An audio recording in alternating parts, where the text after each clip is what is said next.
Voter registration books are closed. As if all eyes weren't on Florida already, the number of registered Republicans and Democrats are closer than ever.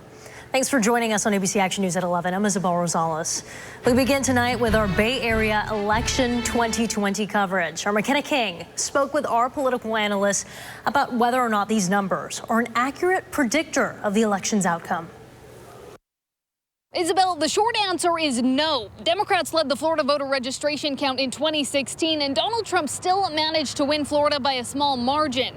And this year, Republicans have managed to close that gap even more. Florida is the battleground state, the biggest swing state, the most up for grabs. And the most important, 29 electoral votes are up for grabs, and the state president Donald Trump flipped red back in 2016 by a mere 112,000 votes. It's going to be another down-to-the-wire election. In 2016, Republicans lagged Democrats by just over 300,000 registered voters. This year, the gap is narrower. Republicans now lagging by a mere 130,000 registered voters. The problem with just looking at registration figures is that you simply can't predict turnout from registration figures. Those registered as no party affiliation in Florida now accounting for nearly 4 million voters. In 2016, the independent voters, as we would call them, were split almost right down the middle. And just days ago, the state of Florida made the decision to remove felons with unpaid debts from voting rolls. Particularly the Florida Democratic Party is really using that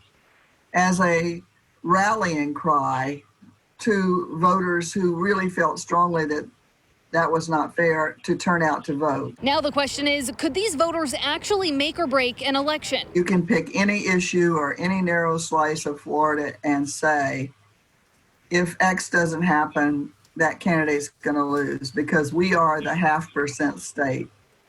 The last statewide election, the governor's race, was decided by less than 0.5%. A race where record high voter turnout is expected, and for the people of Florida, if there's ever a year that people wondered if their vote mattered, this is it. McKenna King, ABC Action News.